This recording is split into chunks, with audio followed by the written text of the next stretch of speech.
Maka Nabi bersabda, walaupun hadisnya hasan, benar-benar jadi targhib dan motivasi. Syarrukum uzabukum, seburuk-buruk di antara kalian adalah seorang yang membujang. Wa syarru mautakum uzabukum, dan seburuk-buruknya kematian di antara kalian adalah kematian seorang bujangan. Maka lawan daripada bujang adalah menikah. Dan ketika kita melihat di masyarakat kita, orang-orang lebih suka, lebih setuju dengan selingkuh atau dengan perzinahan asal tidak diketahui daripada poligami. Nah, poligami dianggapnya suatu hal yang menyakitkan perempuan, suatu hal yang membuat soal di mata orang-orang buruk. Pada sesungguhnya poligami itu sendiri adalah sunnah, di mana terjadi keduanya antara suami dan istri ada kesepakatan dan ada keridhaan masing-masing. Maka sebaiknya menikah agar syahwat tersalurkan, agar syahwat tidak buas dan liar kemana-mana. Maka sangkutkan dengan pertikahan, dengan pernikahan maksimal 4, sebagaimana surat An-Nisa, fa in khiftum ala ta'dilu fawahidah. Maka jika engkau tidak mampu atau takut tidak mampu berlaku adil, fawahidah, cukup satu saja. Nah, cukup satu dan beranak banyak. Nah, seperti itu. Maka tikatkan dalam hati bahwa nikah adalah sunnah, mau dia ada jalannya dengan 1 atau 2 istri atau 3 istri atau 4 istri, dan zina adalah zina, haram hukumnya. Itu itikadkan, jangan sampai kita berubah itikad, kita berubah pengakuan diri bahwa itu bukan bagian dari sunnah, bahwa itu bukan bagian dari syariat ini. Maka naudzubillah, kita telah ingkar kepada apa yang telah diturunkan oleh Allah kepada para rasulnya, yaitu Al-Quran, terutama di surat An-Nisa tersebut. Setelah itu masalah setuju tidak setuju tinggal anti para istri-istri yang dirahmati Allah. Cara agar suami kita tidak poligami, tentunya kita berikan mereka servis yang memuaskan, berikan mereka pelayanan, berikan mereka kasih sayang, berikan mereka cinta yang tidak pernah akan didapatkan dari wanita yang lain. Maka insya Allah suami kita tidak akan beralih kepada yang lain dan mencari kasih sayang lain atau cinta yang lain. Ikat mereka dengan ikatan yang sangat kuat, yaitu kasih sayang kita. Dan ketika kita tawarkan, bagaimana Abi, mau menikah dengan yang lain, silahkan. Dia akan menolak pasti. Karena yang dicari laki-laki ada 1, syahwatnya tersalurkan. Kedua, dia ada ibu kedua atau orang yang mengurus kedua, atau orang yang memberikan cintanya setelah ibunya meninggal misalkan. Maka dia tidak lari kemana-mana, ada istrinya di rumah yang selalu setiap melayaninya, yang mencintainya lebih daripada apapun. Nah, itulah ikatan yang sangat baik. Bahkan dalam sabda Nabi, ad-dunya mata'un, dunia adalah hiasan semuanya. Wa khairu mata'id dunya al-mar'atu salihah, dan sebaik-baiknya hiasan adalah wanita yang solehah. Maka seorang laki-laki yang memiliki wanita solehah 1 saja, dia sudah memiliki segalanya, sudah memiliki apapun yang ada di dalam alam dunia ini. Maka doa seorang wanita solehah adalah sebanding dengan 12 wali. Kata para ulama, doa seorang wanita solehah sebanding dengan doanya 12 wali. Maka berhati-hatilah. Dan makruh hukumnya menceraikan istri yang solehah. Makruh hukumnya menceraikan istri yang solehah. Dan sunnah hukumnya menceraikan istri yang pertama, mohon maaf, yang mandul. Yang kedua, istri yang cacat secara akhlak, bahkan dia mengarah kepada nusuz, maka wajib menceraikannya seorang suami terhadap istri yang nusuz. Dia diajak salat tidak mau, disuruh berkerudung tidak mau, disuruh berhenti menggibah, membicarakan orang lain tidak mau, bahkan dia cenderung suami yang diatur oleh istrinya. Maka ini dalam syariat wajib kita menceraikannya, karena apapun yang dilakukan oleh istri, dosa-dosanya yang telah kita peringati, kemudian istri tersebut tetap seperti itu, maka tanggungannya adalah tanggungan pemimpinnya atau suaminya. Kullu ra'in mas'ulun an ru'yatih. Setiap pemimpin pasti akan ditanya tentang apa yang dipimpinnya. Istri kita masuk neraka karena kita biarkan membuka aurat, maka kita pun terbawa ke neraka. Na'udzubillah. Maka ku anfusakum wa ahlikum narun. Jaga dirimu dan keluargamu dulu dari neraka. Dirimu dulu, baru keluargamu. Kemudian masyarakat dan yang lainnya. Ini perkara yang berat dan perkara perjuangan kita sampai di akhir hayat selama kita memiliki istri. Nah, berat menanggungnya, tapi ini sunnah yang sangat agung, ibadah yang sangat panjang adalah menikah. Kembali ke bahasan tentang mimpi. Nah, orang-orang yang telah menikah sebaiknya diperhatikan. Apakah dia sering bermimpi berhubungan badan? Apakah dia sering bermimpi ada sosok datang? Misalkan kalau perempuan dia mimpi laki-laki yang datang, atau laki-laki dia bermimpi ada seorang wanita cantik yang datang di dalam mimpi tersebut berulang-ulang. Ini perlu diwaspadai, barangkali antum dicintai jin. Nah, ini salah satu ciri dari alam mimpi yang kaitannya dengan gangguan jin. Biasanya yang paling sering terjadi adalah ada lebam-lebam setelah bermimpi berhubungan badan tersebut, dan badan terasa lemas, hampir sama seperti telah melakukan hubungan badan dengan pasangan kita dalam alam mimpi tersebut. Lemasnya seperti itu, dia bangun tidur lemas, seolah-olah itulah bahayanya orang dicintai dengan jin. Maka keluarkan dengan ruqyah syar'iyah, mau dengan dibacakan ruqyah atau lakukan ruqyah mandiri. Nah, kita tidak menafikan bahwa butuh pengobatan ini. Nah, untuk kasus-kasus seperti ini, ketika seseorang atau golongan-golongan atau kelompok-kelompok yang lain menyatakan bahwa ruqyah ini adalah suatu hal yang terlarang atau menyebabkan antum tidak masuk surga tanpa hisab bersama dengan 70.000 golongan lainnya, maka pertanyaan balik adalah bagaimana untuk mengatasi seperti ini. Orang yang bingung, orang awam terutama yang bingung bagaimana mencari solusi penyembuhan, bagaimana dia mencari pengobatan, ingin berubah dan ingin normal seperti orang lain, menikah di usia-usia 25 kalau laki-laki, perempuan di usia 20 atau 23 atau maksimal 25, dan punya anak di umur 30-an, 3, 4, 10 misalkan. Nah, sedangkan dia sudah hampir 40 tahun tapi tidak menikah juga, dan hidupnya hampa, kosong. Dan antum cekoki dengan hadis yang sebetulnya antum sendiri tidak paham dengan maksudnya, dengan maksud tujuan hadis tersebut. Hingga teman-temannya menyarankan dia untuk berobat pada dukun atau paranormal, antum disembuhkan misalkan. Antum biarkan saja dia, biarkan mereka mendatangi dukun dan diobati dengan cara-cara yang tidak syar'i. Dimasukkan lagi jin yang baru, naudzubillah. Atau yang paling parah dicabuli oleh dukun itu sendiri. Karena syarat dari jin yang dipunyai oleh dukun tersebut adalah setubuhi atau sebanani pasienmu, maka dia akan sembuh, akan kubantu untuk sembuhnya. Naudzubillah atau naudzubillah. Maka ruqyah syariah ini dan apa yang diajarkan oleh Nabi tidak saling berbenturan. Kalau kita memegang hadis tersebut hadis itu satu, maka akan berbenturan dengan hadis-hadis Nabi yang lain, dengan sunnah-sunnah Nabi yang lain.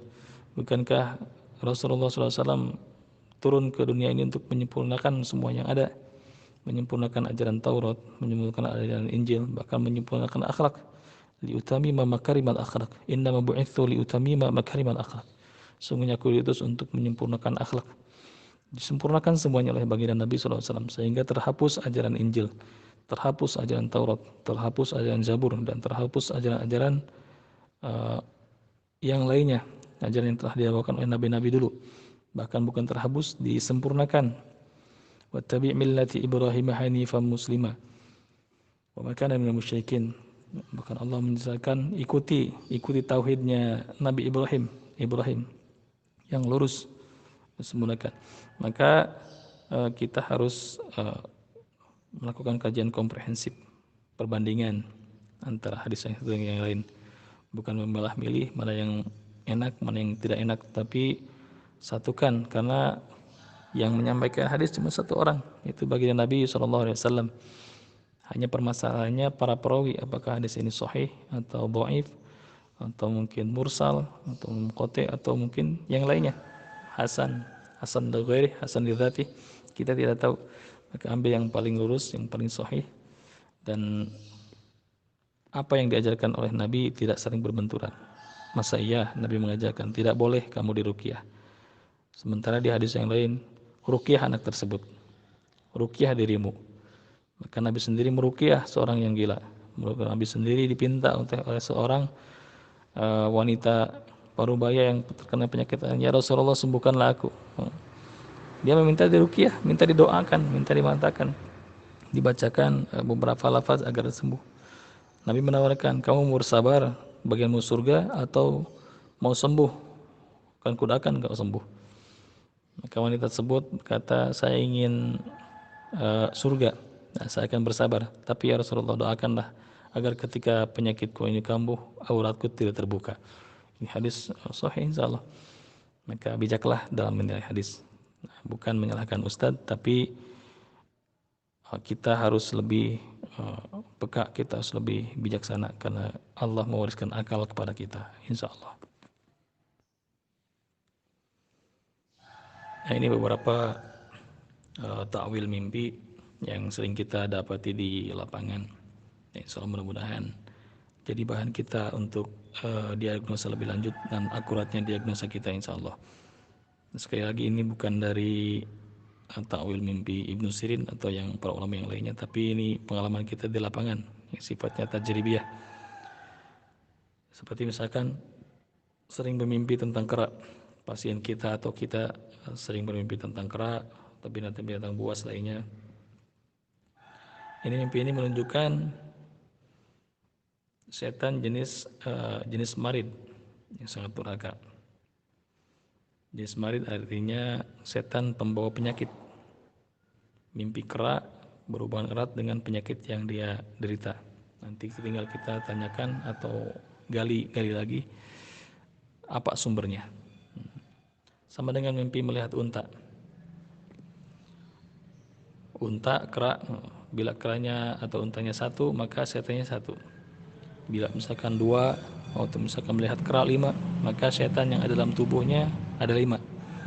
Kalau di ruqyah mengaku ada berapa? Ada 500, ada 5.000. Jangan kita langsung percaya. Cukup ruqyah. Nah, bagaimana kita meruqyah atau cara meruqyah tubuh yang banyak jinnya misalkan. Kita ruqyah satu orang, ada berapa di dalam? Jinnya menjawab ada 1.000. Maka kita tidak langsung ambil pusing, tidak ragu, tidak cemas, karena mereka semuanya lemah dan hanya tipu daya. Katakan kepada jin yang kita ruqyah tersebut, panggil panglimamu atau panggil jin yang paling kuat yang ada dalam tubuh ini. Maka ketika datang kita ruqyah habis-habisan, kita bacakan Al-Quran habis-habisan, baca ayat penghasur atau sembeli atau pukul, dan taklukan jin yang paling kuat tersebut. Setelah takluk, maka suruh dia keluar, namun sebelumnya keluarkan semua jin yang ada dalam tubuh orang ini. Karena yang namanya panglima biasanya diikuti oleh bawahan-bawahannya. Awas, hati-hati talbis atau tipu daya mereka yang mengaku saya panglimanya. Tapi uji dulu. Biasanya panglima agak kuat dengan ayat-ayat yang standar. Kita gunakan teknik-teknik yang di sana, seperti misalkan tekanan atau pukulan, atau misalkan intimidasi bisa juga, atau kita campur dengan air yang campur dengan udara. Panggil jin yang paling kuat yang ada dalam tubuh hamba tersebut. Jadi kita tidak capek-capek, kita tidak berusaha payah meruqyah misalkan 10 jin, satu keluar masuk lagi jin baru, kita ruqyah lagi ini yang satu ini terus sampai 9 kali, bisa sampai subuh nanti ruqyah kalau malam hari, kalau bisa sampai sore. Cukup kalau kita misalkan ruqyah berapa di dalam, ada 1.000, ada 500, ada 7, ada 4, ada 5 atau berapapun, maka katakan kepadanya, panggil pimpinanmu atau panggil panglimamu atau panggil jin yang paling kuat, yang paling ditakuti, yang paling gagah di dalam tubuh ini. Maka datang misalkan panglimanya, kita ruqyah, kita keluarkan dan kita peringatkan, beri taklimat, ancam dengan ayat-ayat azab, sehingga jin ini ketakutan dan akhirnya menyerah. Setelah menyerah, maka perintahkan kepada jin tersebut keluarkan semuanya, keluarkan jin yang ada di kaki, keluarkan jin yang ada di kemaluan, yang ada di tulang ekor, yang ada di kepala, kau keluarkan semuanya. Kalau dia menolak, maka ancam dengan sembelih, ancam dengan bakar, maka akan kubakar engkau dengan ayat kursi, maka akan kusembelih. Seperti itu. Maka biasanya muntah-muntah hebat si pasien, muntah hebat, dan terakhir nanti jin tersebut kita ajak untuk bersyahadat, ajarkan Islam sedikit, karena bagaimanapun mereka mempunyai hak atas dakwah kita. Mudah-mudahan Allah berikan taufik dan hidayahnya. Setelah kita ruqyah dan jin ini, kita sarankan untuk tinggal di Madinah atau di Mekah. Jangan tinggal di kuburan-kuburan muslimin, jangan tinggal di mana-mana, atau sarankan tinggallah di masjid. Dengarkan kajian, ikut mengaji, ikut berjamaah sholat. Seperti itu. Jangan tinggal di dalam tubuh hamba ini. Kalau misalkan dia, saya takut oleh Tuhan saya atau dukunnya, maka ajarkan ayat kursi. Ajarkan ayat kursi. Ketika dia ketakutan, maka dia akan membacakan ayat kursi tersebut kepada jin-jin yang dikirim oleh dukun-dukun yang pernah jadi tuannya. Ini bagian daripada dakwah, insya Allah. Ini pernah diajarkan oleh Syekh Wahid Abdul Salam Bari, juga masyaikh kita yang lain, bahwa mengutamakan dakwah itu juga termasuk bagian dari ruqyah yang penting ini. Jadi kita tidak terlalu kejam terhadap makhluk Allah yang lain, karena bagaimanapun wa khalaqtul jinna wal insa illa liya'budun. Tidak semata-mata Allah ciptakan jin dan manusia kecuali untuk beribadah, untuk menyembah Allah semata. Jin pun terkena taklif syariat. Dia harus sholat, dia harus berpuasa, dan mungkin caranya berbeda. Nabi mengajarkan mereka dengan cara berbeda pula. Dan kita cukup dengan syariat yang yang diberikan oleh agama kepada kita, dan mereka pun cukup dengan syariat yang dibebankan kepada mereka. Itu syarat-syarat dekatnya mereka dengan Allah, syarat-syarat iman dan syarat diterimanya Islam. Itu caranya.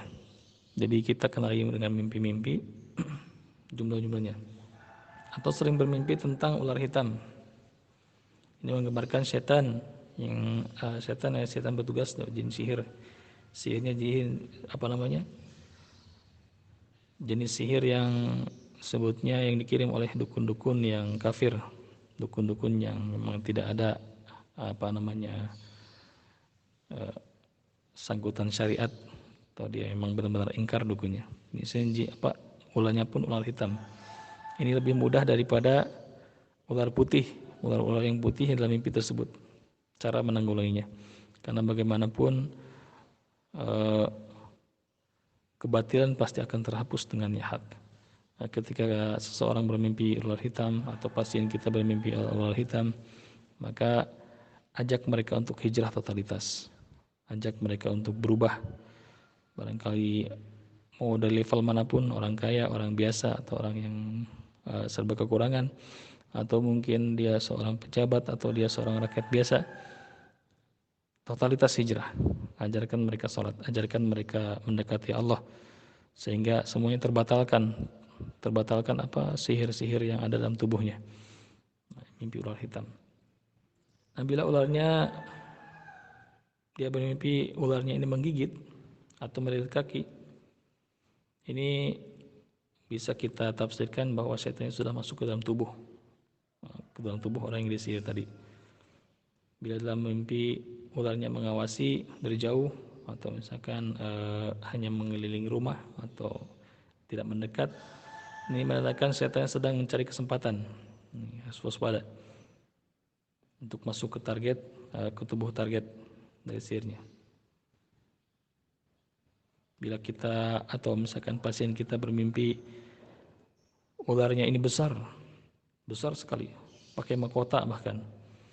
Nah, ini menandakan ular atau sihir yang datangnya adalah sihir dari jin-jin level atas, artian panglimanya yang dikirim. Kita bisa menebak di sana. Maka tanyakan kepada pasien kita, apakah sering bermimpi yang kurang wajar berulang-ulang? Oh iya Ustaz, misalkan saya bermimpi ular. Ularnya seperti apa? Tanyakan. Ularnya berwarna hitam. Di mana? Di sana. Ularnya mematuk. Saya bermimpi dililit ular. Berarti sudah masuk si jinnya. Saya bermimpi ularnya ini mengawasi, pakai mahkota bahkan besar. atau kecil-kecil, kita bisa menebak, oh ini jenisnya ini. Nanti untuk antisipasi selanjutnya, untuk eksekusi selanjutnya di ruqyah, kita sudah minimal memegang data-data dari diagnosa pasien kita. Kita gunakan ayat yang mana yang cocok.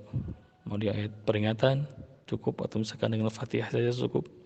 Ini untuk mempermudah kita dalam melakukan terapi ruqyah kepada pasien kita.